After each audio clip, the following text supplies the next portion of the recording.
그럼 지금부터 한반도 Then from now on, let's start the session on the ARC's grand strategy for peace and cooperation on the Korean Peninsula, promoting multilateral cooperation with regard to climate change, energy mix, and peacemaking. I'm your MC today. My name is Jeju. Nice to meet with you.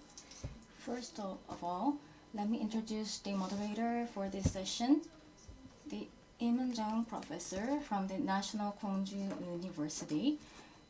And also she is in charge of the international exchange, an advisor to the Ministry of Unification. Please welcome him and give him a big round of applause.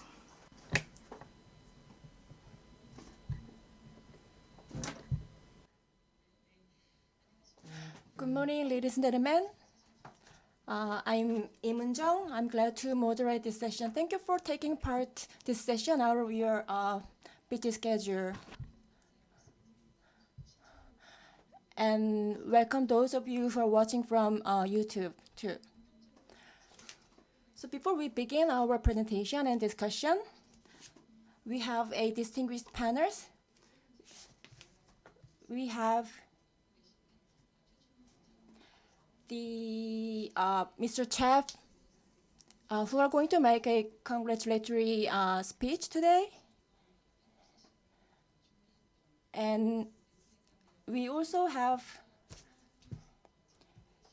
the Professor Nagasachi Keiji, who are going to make a welcoming speech, followed by the Professor Chang, who will make the opening speech. And then we will also have this Professor Seo Jung-ah, who are going to make a congratulatory speech too. Please welcome the speaker. 네, 안녕하십니까. 전략문화센터 최진욱입니다. 오늘 한마디로 국가 전략에 대해서 중요한 Hello, I'm Choi Jin-wook, and I will talk about the energy mix, climate change, and peacemaking in our grand strategy. So there is a saying the national strategy is very weak on the Korean Peninsula. But the national strategy is essential to make proper policy. That is why we have to talk about the climate change and policy and energy mix. Each part is important, but I think it's meaningful to put these three items together. And many panels are here today, and we cannot hear all those thoughts in depth, but still I think we can hear meaningful insights from these panelists. And we will advance these ideas in the future.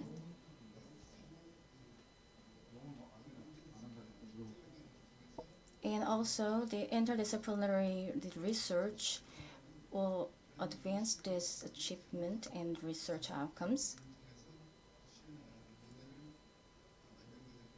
And we can make an environment to develop the outcomes. And I really hope this is the meaningful outcome and the fruitful discussion. One organization and one country, all of them need specific strategies to develop themselves. But the individuals, the conviction, or the individual organizations on the belief, if they work individually, it's difficult to push forward our national strategy. So that is why we need to put together to develop our national strategy. Thank you very much for taking part in this session. Thank you for your speech. Now let's welcome Professor Nakato for welcoming speech. Professor Nakaso is connecting from Japan. Professor, the floor is yours. Good morning, ladies and gentlemen. Can you hear me?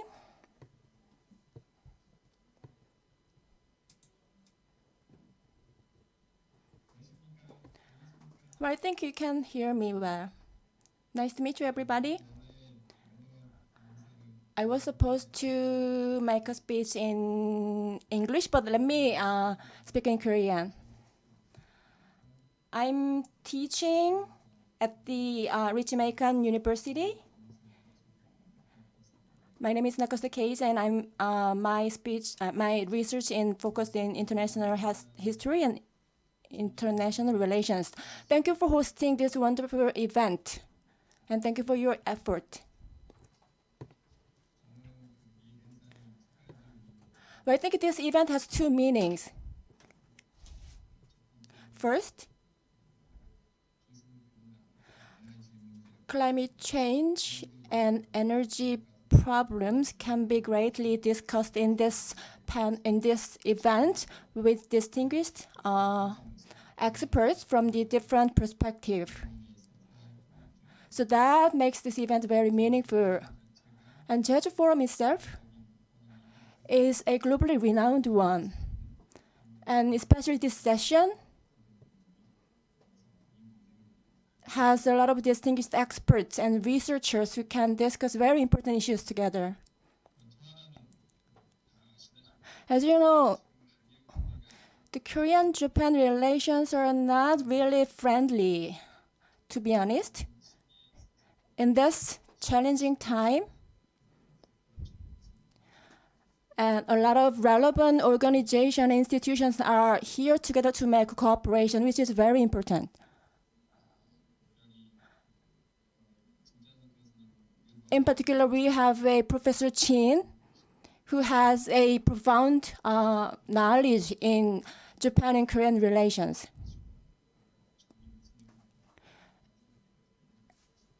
And Professor Nakashi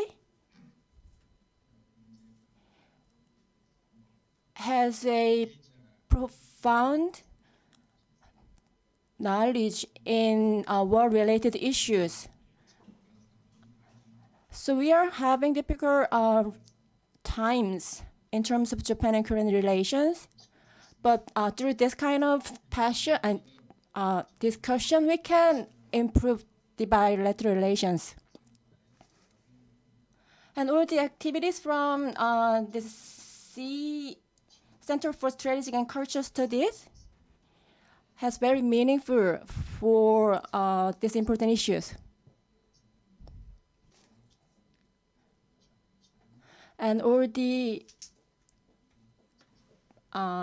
panels and participants who supported this event, let me thank you again. Thank you. Thank you for your wonderful speech. Now let's invite Professor Chang Dal-jun of Seoul National University, who are going to make a congratulatory speech. The floor is yours.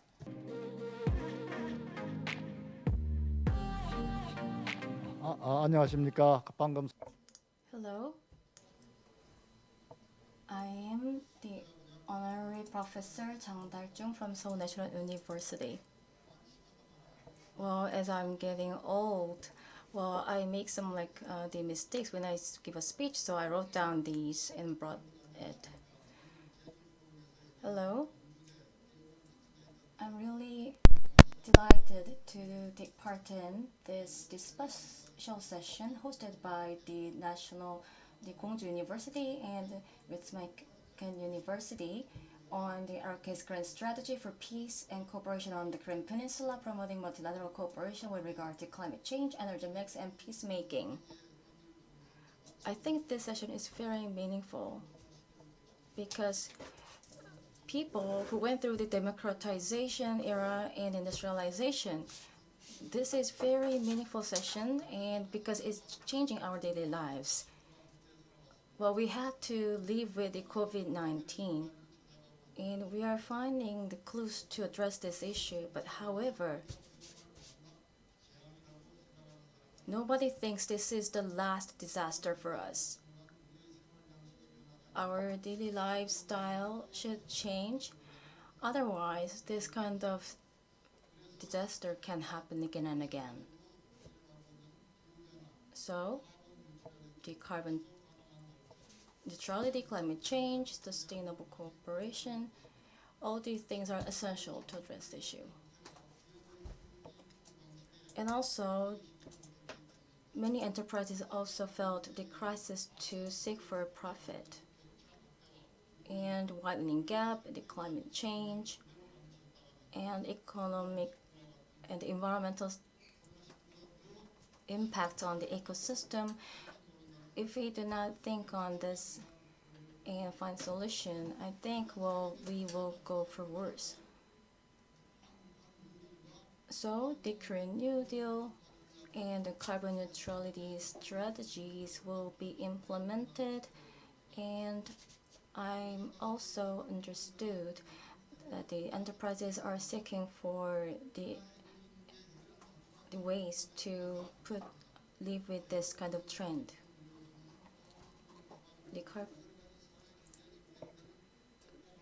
There are many policymakers who are trying to come up with best solutions and policies.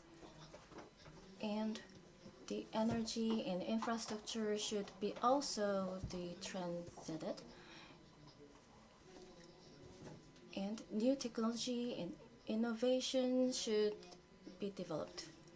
The battery, the e-vehicles, all these will be better ways to seek for the carbon neutrality. But the air carriers and the heavy industries, they are now finding the good solutions to go for the green way.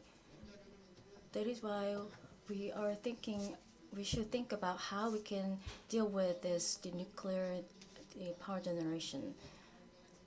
And through the collaboration among the parties, the private and civic groups are also necessary. If we don't think in this way, we cannot come up with good solutions and derive good results. So along with this kind of trend, the 2050, the carbon neutrality strategy, and 2030, the strategy have been made. So the government should take the initiative to lead this Green New Deal. And also enterprises should join this movement, not only seeking for the marketable profit anymore, but also the enterprises should focus on how to reduce this widening gap and also contribute to the ecosystem. So the recognition and new ways are mandatory to go for the proper future. The global warming, the ecosystems getting deprived. So we all need solutions, and the international collaboration is essential. And by 2050, the carbon emission should be halved, and carbon emission amount should be reduced significantly, and the core power generation should be reduced also. Therefore, we can go for the decarbonization. This kind of the decarbonization should be accelerated, and the intergovernmental partnership is essential to address this problem altogether. Well, Korea is actually highly dependent on the coal for the industry, and also the transnational strategy should be prepared, and that's a very good movement. So, well, the things are getting different. Korea is actually facing kind of a difficult situation. Well, we are on a brink that we have to face this challenge, but also we have to pursue our traditional ways. So we have to think about the new ways. This is our tipping point.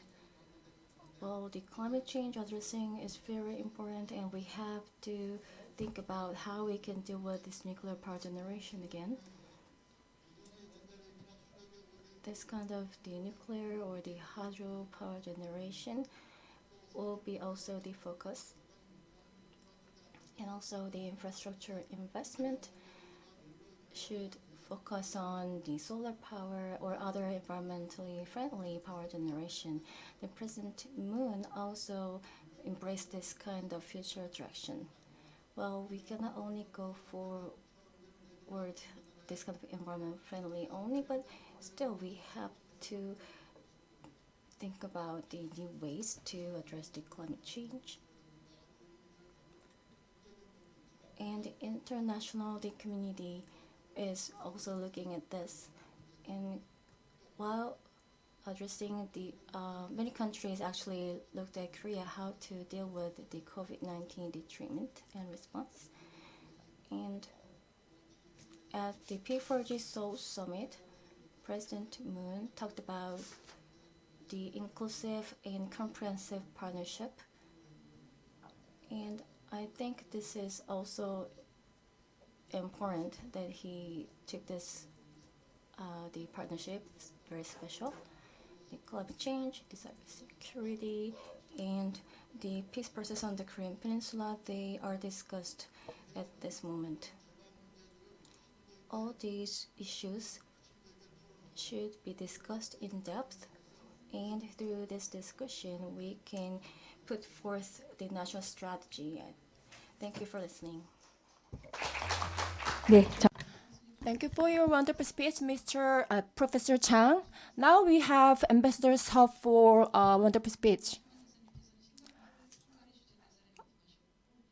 Ambassador Seo was Korean ambassador to Singapore and Hungary. Good morning, ladies and gentlemen. Thank you for having me here in this wonderful event and hosting this important venue. I've been working for 2 years for this Jejuporum, and it is very happy to be here again.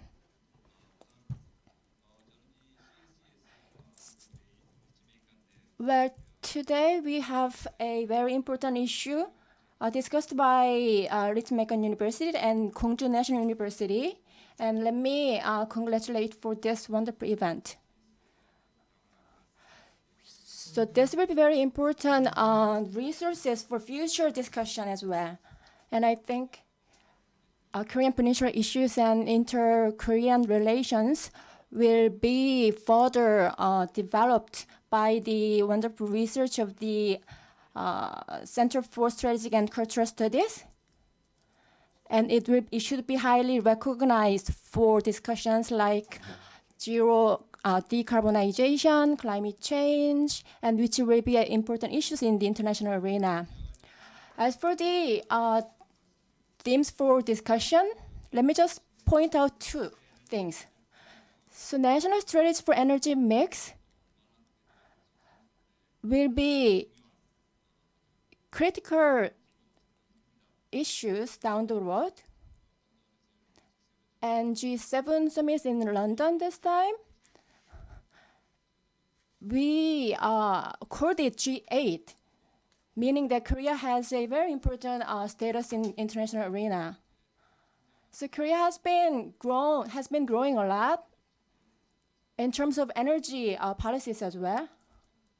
So in Korea, we have a lot of discussions going on in climate issues. And it is my sincere hope that we can decide a discrete directions for energy policies in the future. And I think this is very important time for doing that. And in doing so, I think the sessions like today will play important role.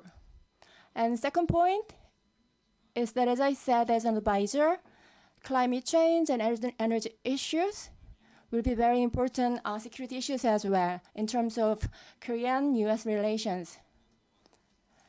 And from the environment and economic perspective,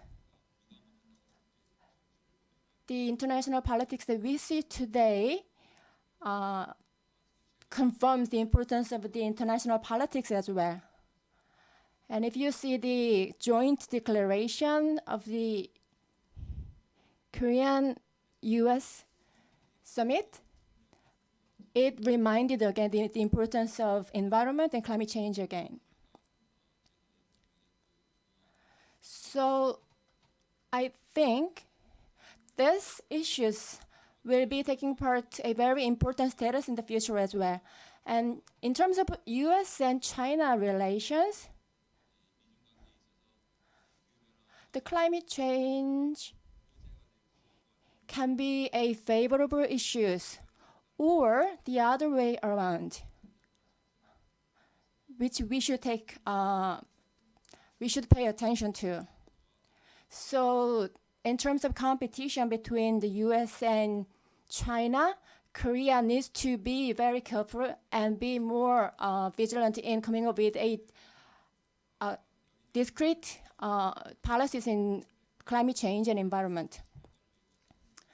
And I've been working as an ambassador for many years now, and Korean status in the international arena. We have been working very hard to raise the Korean status in the international community. And working hard in these issues have also contributed to raising the Korea's status in international community. So we need to continue to pay attention in these important issues down the future. Thank you for listening. Thank you for your wonderful speech, Ambassador Seo. I think he has a very thought-provoking comment for our session. Now let us begin the presentation. We have 3 presenters for today.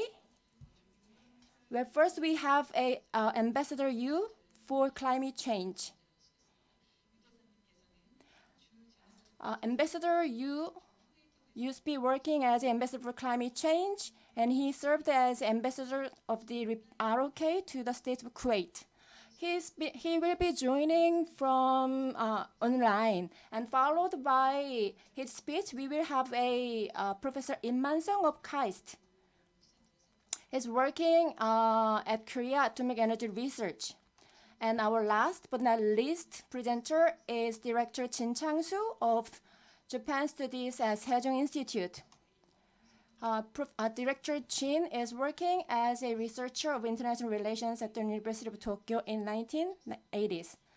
And after the presentation, we have a distinguished panelist for discussion. We have Ambassador Kim of Center for Strategic and Cultural Studies. The second panelist is the Professor Nakashi Keiichi, who are joining online. He's teaching at International Relations in Ritsumeikan University. And we have a Professor Kim Jae-han of Hallym University. And last but not least, we have a Professor Lee Jung-chul of Seoul National University. So we have a time restraint, so let us begin with our first presenter. 안녕하세요. 유현철입니다. 저는 Hello, I'm Yoo Young-chul, and I will give a presentation in English. allow me to speak in English. And good morning, everybody. So I'm honored to be a part of this session, and I'm most grateful to the Dr. Choi Jong-won, the chairman of CSS, for making this session possible. And before talking about today's topics, I'd like to pay attention to the theme of the whole Jeju Forum this year, which is sustainable the peace and inclusive the growth. And these two words, the sustainable and inclusive, draw attention to me.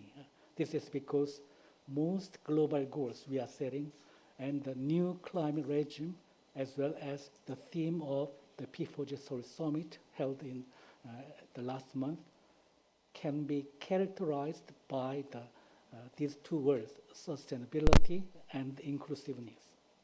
In this regard, I'd like to give a brief account of the climate regime, the first, and then I'd like to give a brief account of P4G Seoul Summit. The first on climate regime. The Kyoto Protocol represented the old climate regime, and while the Paris Agreement represented the new climate regime. And the old climate regime, represented by the Kyoto Protocol, adopted in 1997, had focused on the reduction of greenhouse gases of only developed countries, because they have the past historical responsibility for global warming. So that the Kyoto Protocol was not sustainable because it was not inclusive. On the other hand, the new climate regime represented by the Paris Agreement has focused on the reduction of greenhouse gases of both developed and the developing countries, with particular emphasis on not only the past historical responsibility, but also the present and the future responsibility for global warming. Therefore, the most people believe that the Paris Agreement will be sustainable because it is inclusive. That's why each government pursue a consistent climate policy and make a long-term climate strategy, so-called 2050 carbon neutrality. On the ground of this, the market functions. The global investors recognize the importance of the climate risk management. And as you're well aware, these days ESG, the environment, the social and governance, really matters to business people. So in short, I'd like to say that the green is the globally the mega trend. And as the weekly magazine, The Time, put it as title, dated the 25th of April, climate is everything. Yeah? It is indeed, the climate is everything. Particularly COVID-19 pandemic has taught me that the recovering the ecosystem and preserving the ecosystem is essential for our life. And also the key, and also the COVID-19 pandemic has taught us how important we should address the climate change. And I view that the key to address climate change is the energy transition. And I view that any transition requires a just transition, taking into account a special care for the vulnerable countries and the vulnerable people in transition. But having said that, as time is so limited, I'd like to give a brief account of P4G Seoul Summit held last month. P4G stands for the Partnering for Green Growth and the Global Goals 2030. And the purpose of P4G is to address climate change and achieve the Sustainable Development Goals. And the methodology of P4G is PPP, the public-private partnerships. And we view that the core value of P4G is sustainability and inclusiveness. This is because the P4G is composed of government, the business sector, and the civil society. And we view that it is the government who provides the guidelines through the policy, and it is the business sector who takes climate action through investment, and it is the civil society who provides the innovative ideas through the monitoring and evaluation. P4G Seoul Summit was held in May 30 to 31st, the last month, with success, thanks to all the countries and people concerned. The significance of the P4G Seoul Summit is that, first, it was the first ever the multilateral summit on environment hosted by the Republic of Korea. And it was held this year. And 2021, this year, is a critical year because it is the first year when we begin to implement the Paris Agreement. So it is quite important and significant for us to host the P4G Seoul Summit this year. And the theme of the P4G Seoul Summit was inclusive green recovery towards carbon neutrality. And Korea's strategy is to support the rule-based multilateral approach and the support the multi-stakeholders approach. And also, Korea would like to play a bridging role between developed and developing countries, strengthening the international cooperation. At this summit, in total, 67 leaders of the state and international organizations participate in this summit. this contributed to elevation of P4G itself, and also I view that this 67 leaders' participation indicated the strong convening power of Korea. And this means we feel more responsible for addressing the climate change. And at the summit, the Seoul Declaration was adopted with the support of both the United States and China. It was incredible because Korea played a bridging role between US and China and between developed and developing countries. And the Seoul Declaration emphasized the public, the private partnerships, emphasizing the need of support for developing countries, which are the vulnerable countries in addressing climate change and achieving the sustainable development goals. So taking this opportunity, I highly appreciate to all the countries and people concerned for the successful P4G, the Seoul Summit, and now is the time for action of the follow-up the measures, and Korea will do everything possible on its part for the successful, inclusive green recovery towards the carbon neutrality. Thank you so much for your attention, and thank you. 대사님 감사합니다. Thank you for your informative speech. And he was briefly introduced the meanings of the P4G. Thank you again. Now we have a director Now we have a Professor Im Man-sung of KAIST, who's attending online. Good morning, ladies and gentlemen. I'm Im Man-sung. I was going to be there, but I regret that I wasn't able to go there. Let me present my presentation in English. Let me share my presentation. 이미 by the speakers, this issue of global climate change is really a serious problem that this current generation has to resolve. And it is closely related to the issue of energy mix. So this is a very important issue, as already mentioned by scholars in the world. The top problem that the global community is facing is energy and then the environmental issues. So we have no question about the importance of this issue. Global warming is real and happening, although in many years ago, there were some arguments and controversy, but these days, everybody sort of agrees that this is really happening and the potential impact on the entire community of our global system. So the temperature rise will lead into disasters through extreme weather, and then the flood, drought, insect outbreak, as we see these days, leading into mass migration, economic loss, and many people dying from this development. A Stern report indicated this, depicted this very gloomy and dramatic impact of global warming.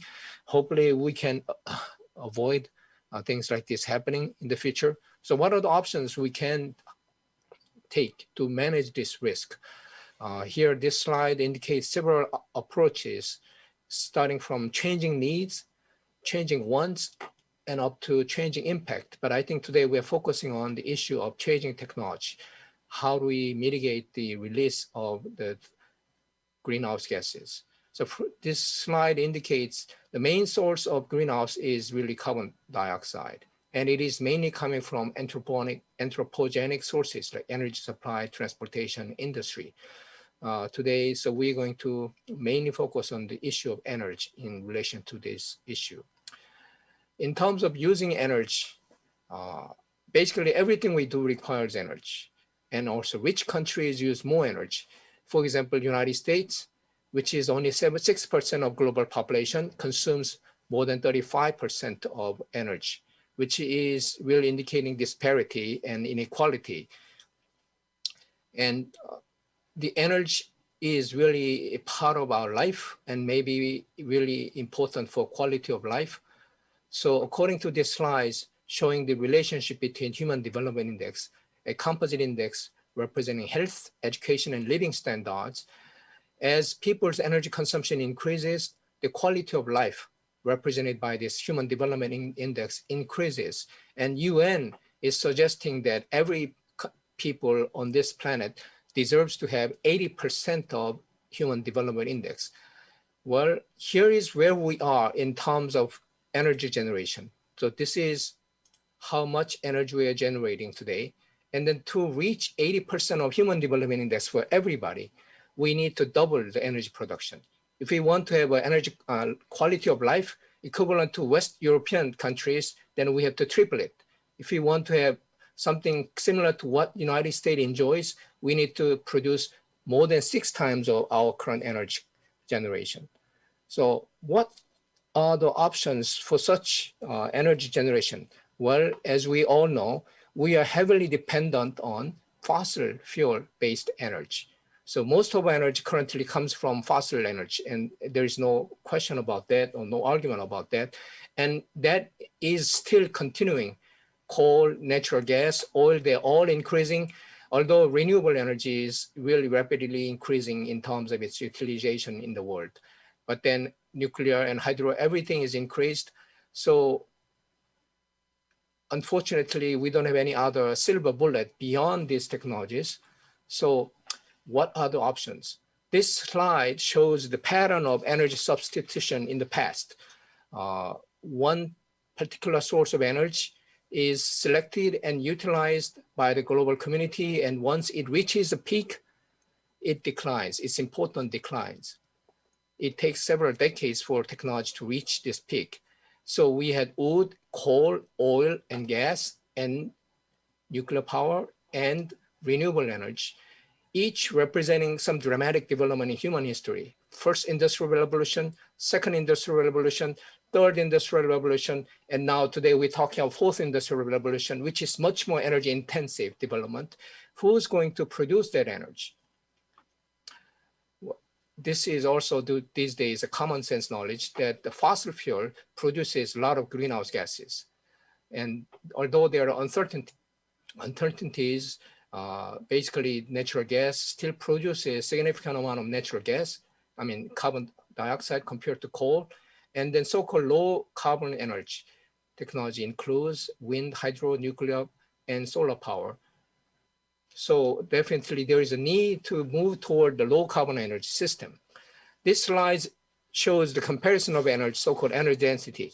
Certain technologies have very low energy density and certain technologies has very high energy density. You can see almost 10 to the 13th order of magnitude difference in the energy generation.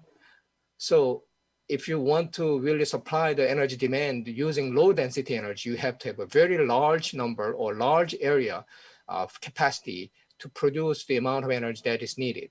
So the challenge is how do you make it compatible with this low energy density renewable energy with high energy density, say nuclear power, and make it really sustainable for the future of global community. This is where we stand in terms of South Korea's energy use. We have been heavily reliant on fossil technology as well as nuclear power. And as already mentioned by the speakers, we are debating whether we should continue to use nuclear power. How can we reduce, minimize the impact use of coal or natural gas? And while the contribution from renewable energy is really very small at this point. So government is coming up with policy, very aggressive policy to promote the use of renewables.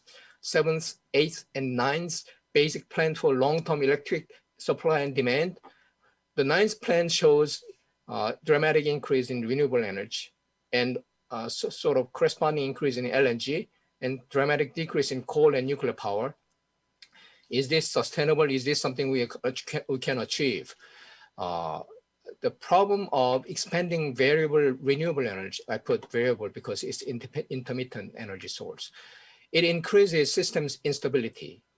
That leads into reduction in electricity quality. South Korea is currently enjoying the best electric quality in the world, and that provides the competitiveness edge in our export business. The renewable energy increase leading to electricity price because of the need for backup, and then also auxiliary power or system integration cost. Something that we don't really talk about much in the use of renewable energy is difficulty in sustaining electricity market. there could be potentially a very significant drop in system marginal price. This is the price that the market pays for the electric generators.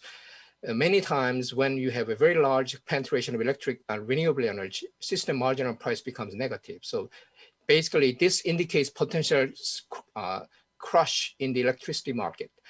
Also, the use of backup power increases greenhouse gas emission. This is represented in what happens in West Germany, where large fleet of renewable energy is introduced, but greenhouse gas reduction is not achieved.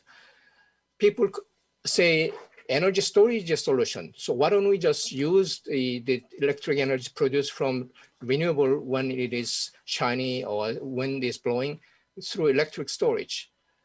The energy system we're talking about in the nation is a gigawatt. The size of the system storage requirement is in the order of gigawatts. As you can see from these slides, the technology we're talking about these days is megawatts. It's orders of magnitude smaller. The largest one is a pump hydro storage, but we have only very limited storage capacity with pump hydro storage. Cost is also a big problem. To store 1 day electricity for South Korea, it requires about $50 billion just for 1 day electricity storage. I think electric cars still having problems in terms of safety, as you saw recently from the explosion of Tesla electric vehicle. The battery expert in West Germany indicated this dilemma. Energy transition without electric energy storage system is technically impossible. Energy transition with energy storage system is economically impossible. This slide shows the so-called duck curve. So this is the production of electricity when maybe sun is shining. The demand is there. So when sun is shining, when we have a lot of solar power coming, the other technologies has to reduce the production. But then when sun goes down or wind stops blowing, suddenly, which has very difficult predictability, suddenly something else has to pick up. So basically the conventional technologies has to suddenly rapidly ramp up and produce the necessary energy. Basically you have to have a perfect match between the need, demand, and then supplies. Without that, the system collapse. So this is what happened in California, almost a collapse of the system, but because California electric system is connected with the neighboring states, they were able to overcome. As we all know, South Korea is an island. There is no connection. So in 2011, MIT's Energy Initiative report indicated the danger or difficulties in large-scale penetration of intermittent renewable energy sources, which is already really happening in many countries. In the case of South Korea, we have a very small reliance on renewables, but heavily rely on foreign impact or foreign import, which has to be rectified and changed. We are very basically high energy consumption country, top 10 in terms of CO2 emission. We're top 7 in the world, but we have many challenges. We have very low energy security, less than 5% of energy, slightly 5% energy of South Korea comes from our own sources. So heavily reliant on foreign import. We have a very highly energy intensive industry indicated by this energy density per GDP. Basically, we have to spend triple amount of energy to produce one GDP compared to other countries. And then we have also social conflicts, as we basically witness these days. Even renewable energy development is not easy in these days. So this is my last slide. We have huge challenge to build a futuristic energy system, and these are the requirements for our future. We have to have energy security. Henry Kissinger once indicated next to national security, energy security is the most important for a country.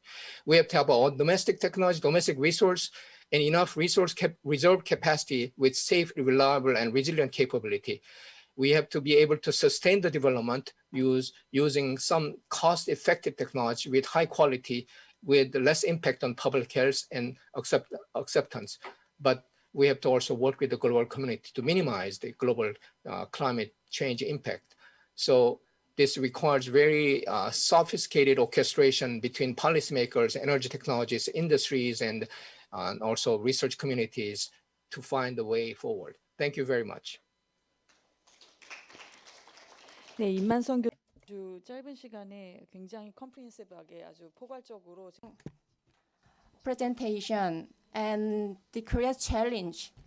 Now we have a last but not least presenter, Director Jin Chang-soo. 감사합니다. Thank you very much.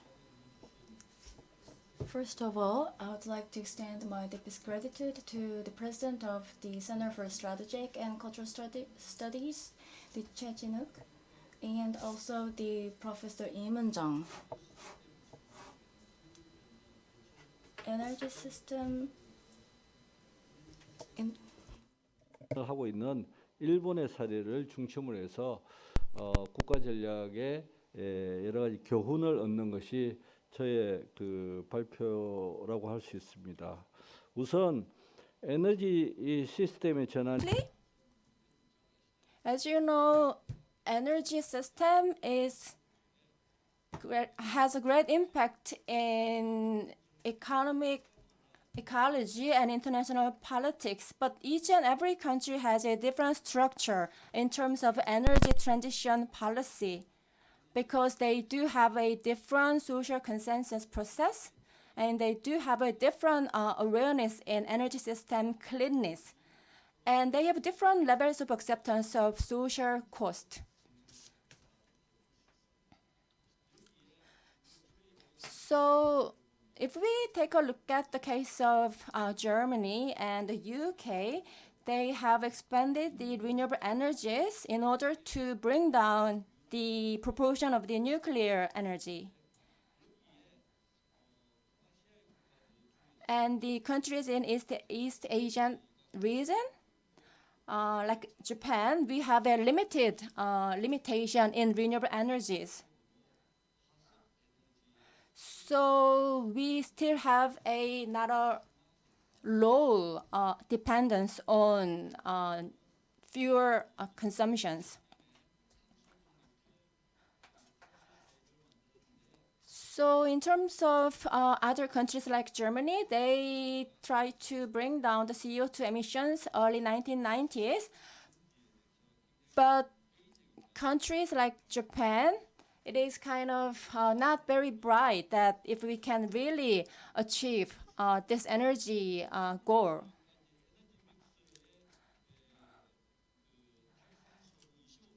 So Japan said that it will bring down the energy, the Suga administration announced that it will achieve decarbonization by 2050. However, the Japanese government's goal and how to achieve the goal, they have a detailed strategy, and which includes that they will bring down the cost of the hydrogen. As I mentioned earlier, in terms of renewable energies, offshore wind power, ammonia fuel, and nuclear powers can be options. But global renewable energy portion, where Asian countries are not really following the progress of other countries like the United States.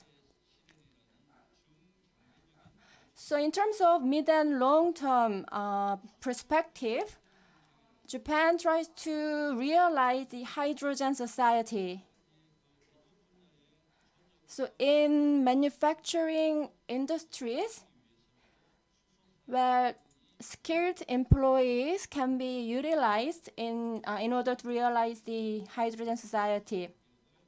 And Japan plans to bring down the cost of hydrogen by 1/3. And in terms of energy mix, Japan aims to have a hydrogen to account for 40%.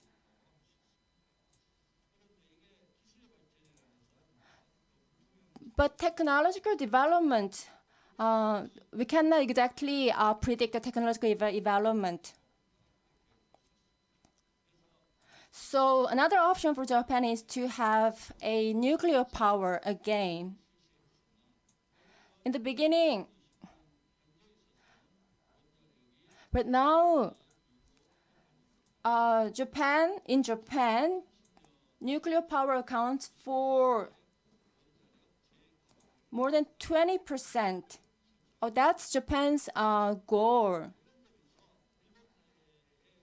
Still, what concerns Japan is that the energy transition policy, they cannot drastically bring down fossil fuel, and they have to consider the price of electricity.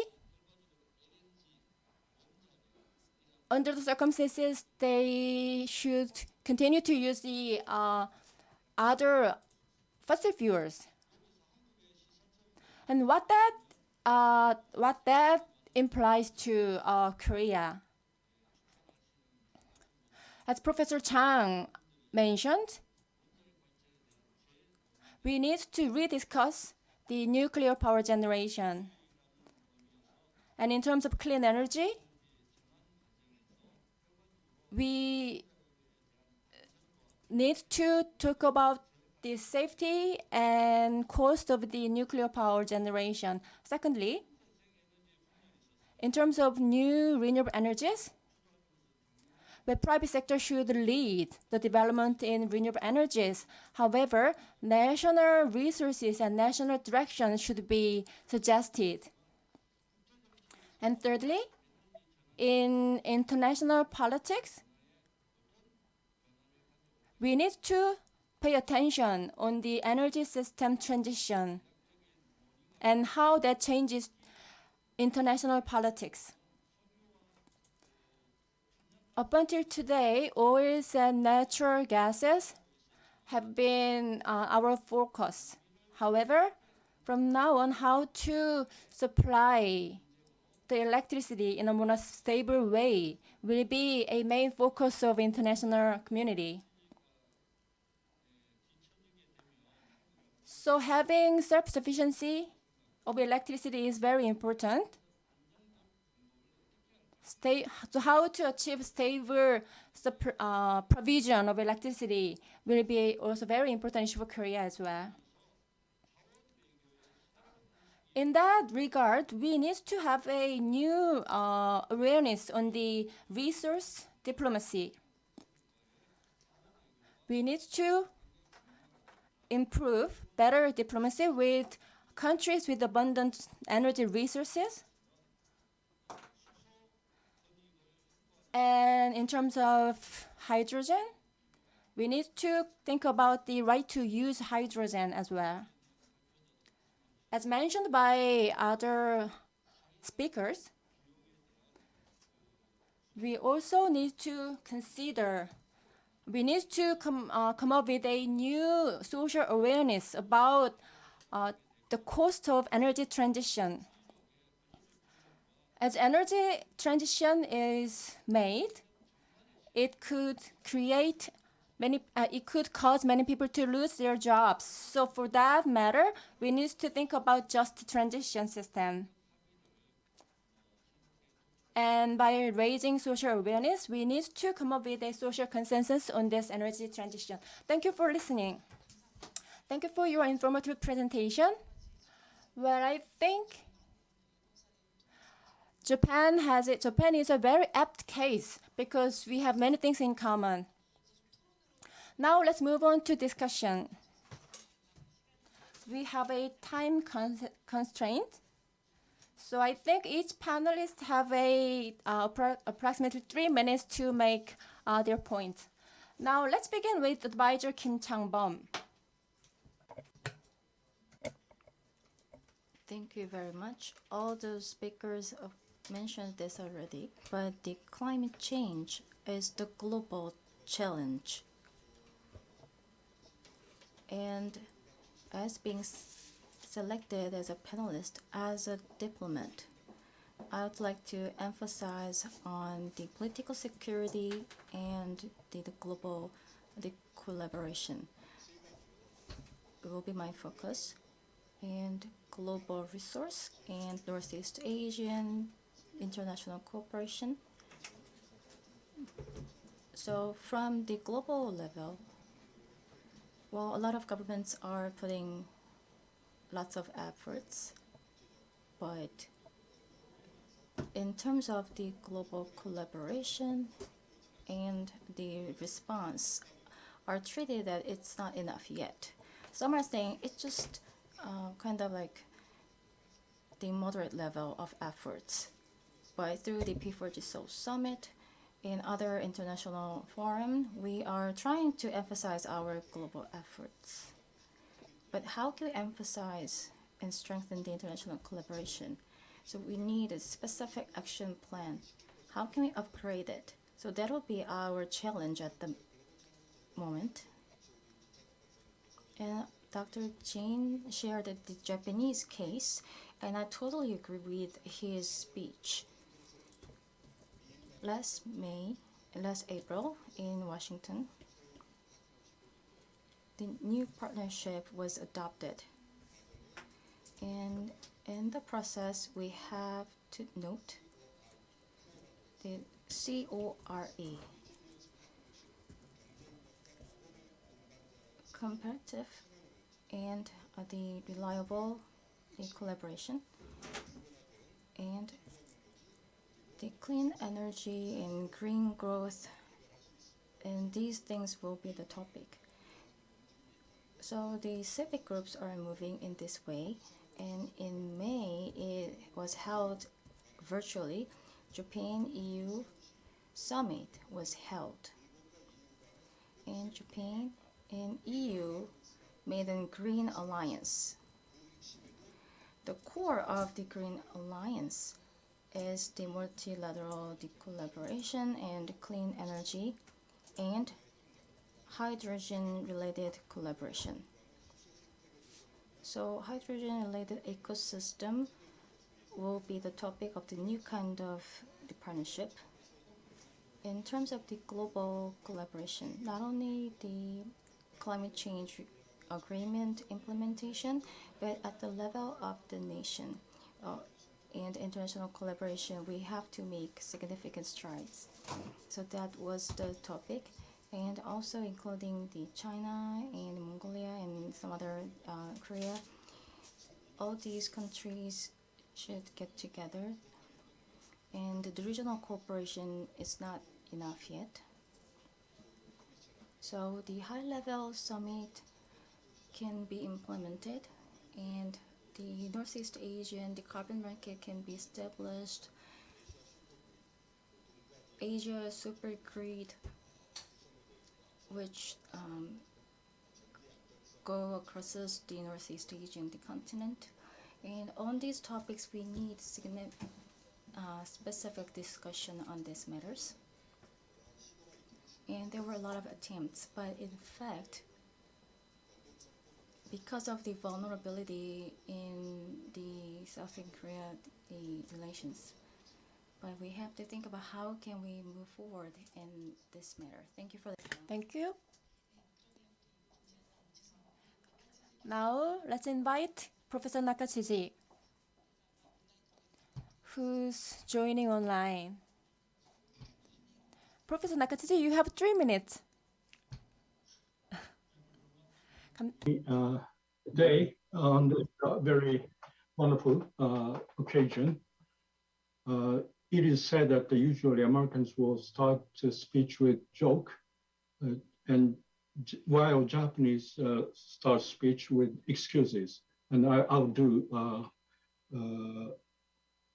some kind of excuse as a Japanese. I don't know, about 3-4 weeks ago, I was told that I'm supposed to talk about 7-8 minutes on my own subject. And so I prepared what I'm going to talk today. A few days ago, I was told that I should speak. I should finish within 5 minutes. Now 3 minutes. So it is, I don't know, beyond my capacity, but all I can do is to talk what I've prepared. I'm going to talk something somewhat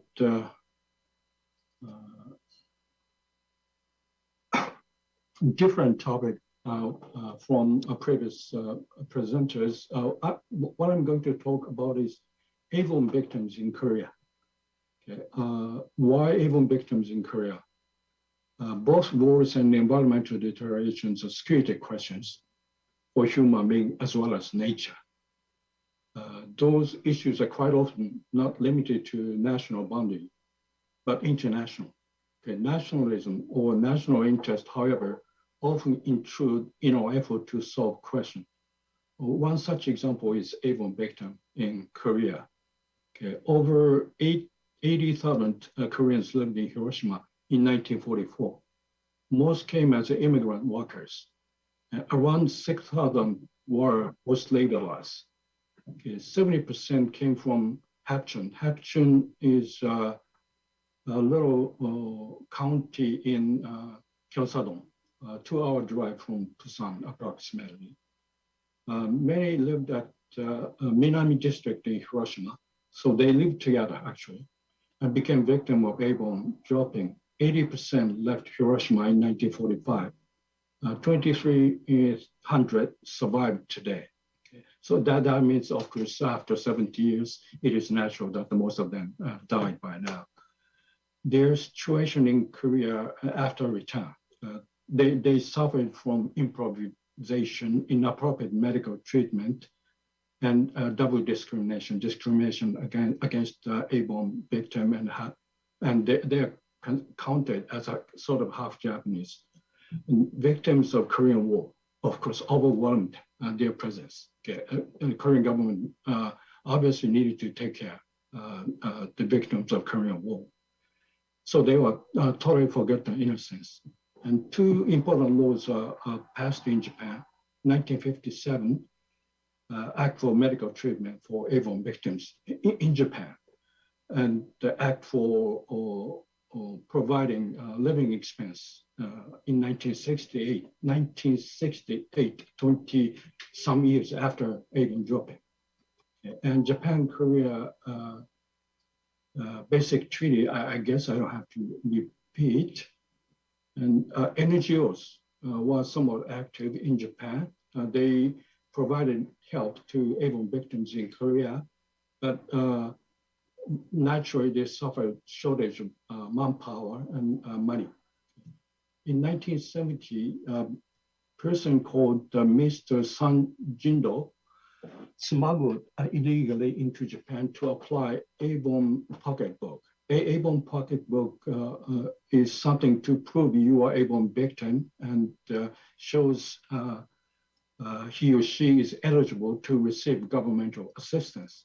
So Song wanted to have pocketbook, but he was instead arrested, but began courting battle in 1978. Supreme Court judged that avon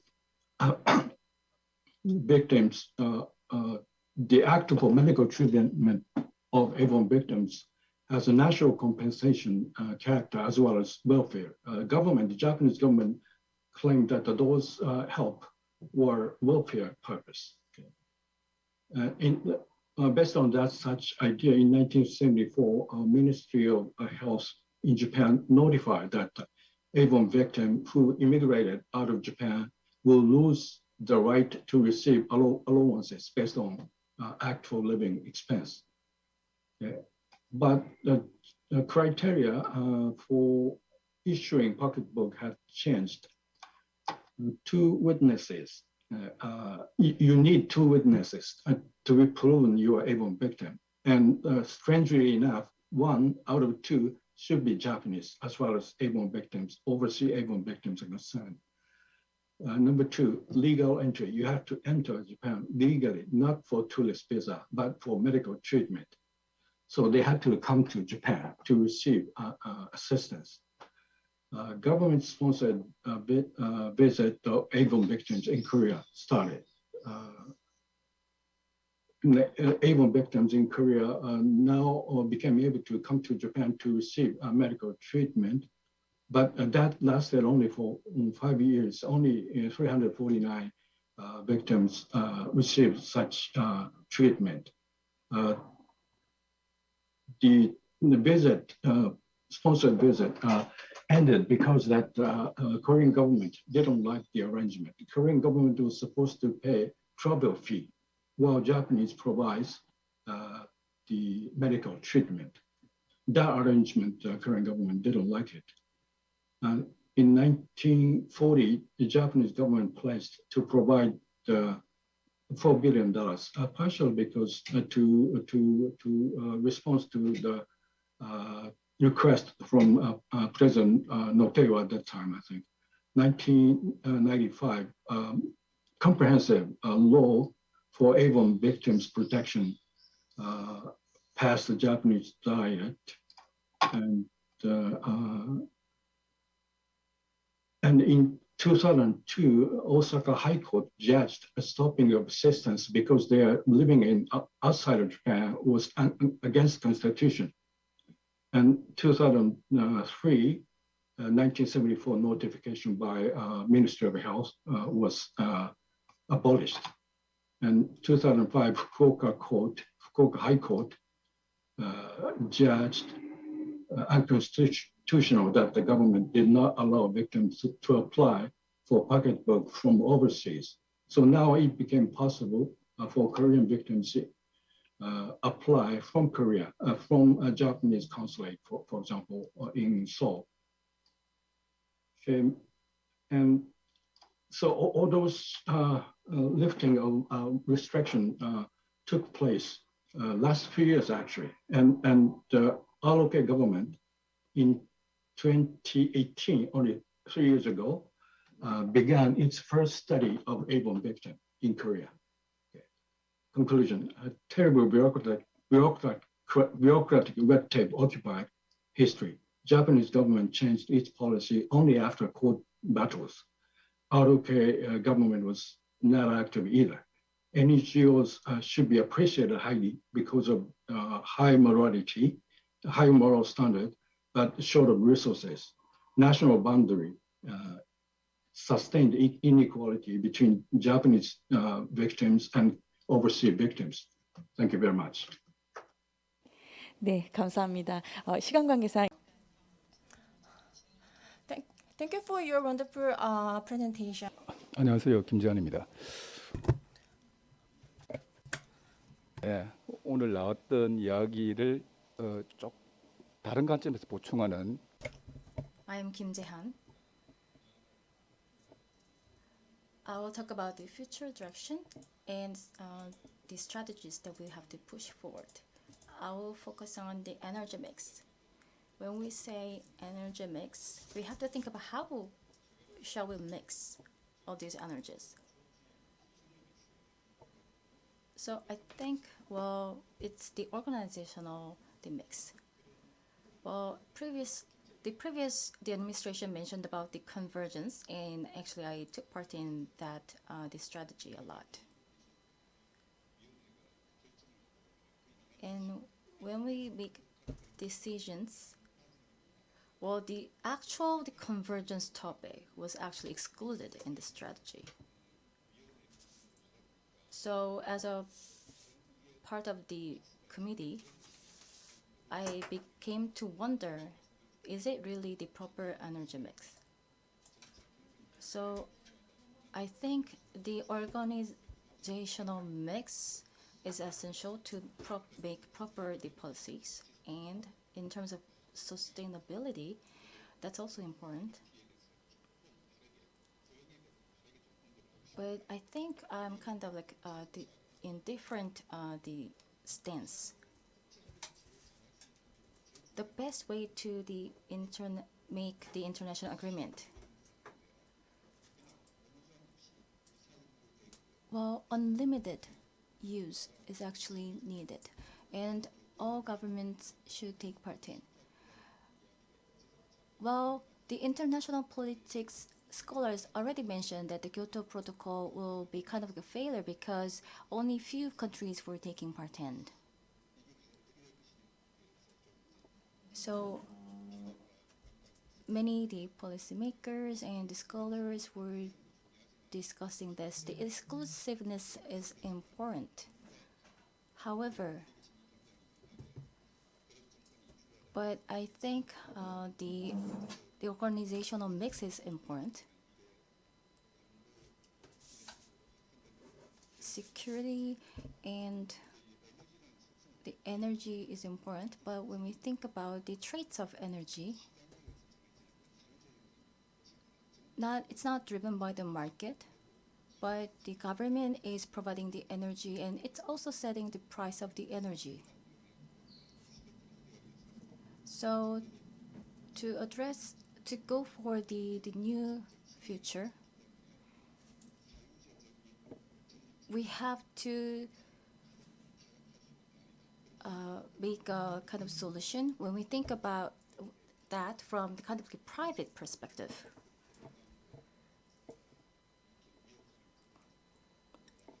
Well, if we don't do that in that way, then this movement can be weakened. Well, actually, I have a lot of things to share with you, but well, due to time constraints, I have to share only these.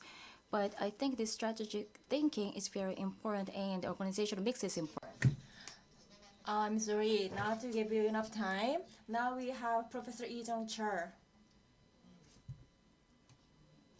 Well, today's newspaper is talking about carbon neutrality. So we will it says that we will increase by 60% by 2050, and I think that's a very drastic policy, and it's a very challenging perspective. And increasing renewable energies is we have no option for that. It's what we have to do by 2050. But how we can achieve that? We need a more specific measures to achieve that. So in the past, especially Nominal administration, we were talking about building storage in the north and to bring to the south. But how? How was the issue? Based on the technological development and international dynamics like sanctions, we need to consider those factors to prepare for that future to achieve our goal. It will be challenging to achieve the goal for renewable energies, but we need a creative plan. And that's what we have to do. So policies and technologies, but also the social consensus on the cooperation with North Korea, that's also important. And North Korea's energy and security concept, well, for that matter, we need to take a look at if there's any changes for that concept in North Korea and how North Korea is responding to COVID-19 today. It seems that they are kind of proactive in responding to COVID-19, and that can be considered for South Korea to consider the energy directions as well. And wind power generation in DMZ area is another issue. And in terms of technology and profit, we have restrictions. And how to divide the profit in North Korea is another issue. And wind power generation in DMZ areas, we have strong oppositions from military because of their operation. And the wind power generated electricity should be transferred to South Korea, and how? How is the issue? So we need to think about these kind of issues in a comprehensive manner. Thank you for your wonderful opinions. Now we only have like 5 or 6 minutes. Our plan was to have questions from floors and from online, but I'm terribly sorry that we have a lot of speakers and panels for today's subject. So the situation in Korea, as other speakers mentioned, is affected by a lot of factors, and that can be a foundation for national development. And for that matter, other countries are coming up with different goals and measures, and Korea is no exception. And how our Korea's goals can be inclusive and comprehensive is another issue that we have to think about. Well, but everybody have different positions, like departments and divisions under one government has different positions. And we have this special dynamics going on between South and North Korea. So that should be considered. And as was mentioned in presentation, the competition between the United States and China, not a few factors are not going as it was expected. And along with the fourth industrialization, technological issues are making everything even more complex. So many countries are having similar challenges in different conditions. So how we can maintain the peace and prosperity and maintain sustainability, we need to have a comprehensive and inclusive way of thinking from the comprehensive manners. So to discuss all these complex issues, we have a very limited times, but we have a very productive discussions and presentation. So that was the goal of our session, to see the energy issues from different contexts. So I hope that everybody has a better understanding on these issues and better perspective for the future. So I'm sorry again for those people who have a question, but I hope that we can have another chance to discuss these issues together. Thank you very much. Once again, thank you very much to the moderator and all speakers. Please give them a big round of applause. Let's take a short break, and from 1:30, a study on the improvement of quality tourism focused on Jeju province, hosted by the Jeju Special Self-Governing Province and Jeju Tourism Institute. See you later.